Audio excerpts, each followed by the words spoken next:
मासूम बच्चे ने सिर्फ खाना मांगा था, करोड़पति पति पत्नी ने जो किया, पूरी इंसानियत रो पड़ी।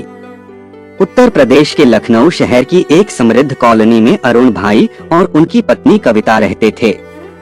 उनके पास सब कुछ था, पैसा, शोहरत, आराम, लेकिन उनके घर में एक खालीपन था जो कोई दौलत या आराम नहीं भर सकता था।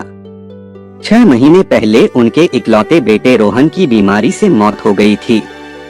तब से उनके घर की हर दीवार जैसे रोने लगी थी। कविता अक्सर रोहन के खिलौनों को छूकर रोती और अरुण भाई खिड़की से बाहर ताकते रहते, शायद कहीं दूर अपने बेटे की यादों में खोए हुए। उस सुबह भी कुछ ऐसा ही हुआ। कविता सफाई कर रही थी, तभी अलमारी से रोहन की पुरानी कॉपी निकल आई। कॉपी के पहले पन्ने पर गोल गोल अक्षरों में लिखा था, मम्मा पापा मैं आपसे बहुत प्यार करता हूँ।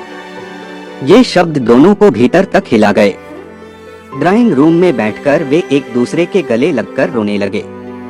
उनकी आंखों से बहते आंसू चुपचाप फर्श पर गिरते रहे। तभी दरवाजे पर दस्तक हुई। कविता ने आंखें पोंछी और धीरे से दरवाजा खोला।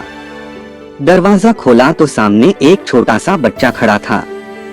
उसके कपड़े मैले थे और हाथ में टूटी हुई थाली। वह दोनों हाथ जोड़कर धीरे से बोला, आंटी, मुझे बहुत भूख लगी है, मुझे खाने के लिए थोड़ा दे दीजिए। कविता एक पल के लिए चौंकी। अरुण भी उठकर दरवाजे तक आए। बच्चे की मासूम आंखों में डर और भूख साफ दिखाई दे रही थी।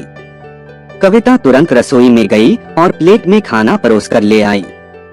बच्चा जैसे ही खाना खाने बैठा, उसने धीरे से कहा, धन्यवाद आंटी, भगवान आपको खुश रखे। उसकी मासूम आवाज सुनते ही अरुण और कविता की आंखों से आंसू बहने लगे। उन्हें ऐसा लगा जैसे उनका रोहन ही उनके सामने बैठकर खा रहा हो। कविता उस बच्चे को देखते देखते सोचने लगी, पैसा, शोहरत, सब कुछ होते हुए भी हम अधूरे हैं। शायद दूसरों के लिए जीने में ही हमारी असली खुशी है। उस दिन के बाद से अरुण और कविता ने एक बड़ा निर्णय लिया।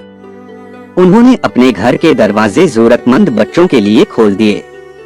रोजाना मोहल्ले और आसपास के गरीब बच्चों को बुलाकर खिलाने लगे, पढ़ाने लगे।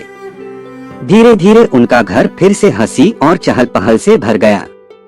खिलौने जो महीनों से कोनों में पड़े उदास थे, अब नन्हे हाथों से खिलखिलाने लगे।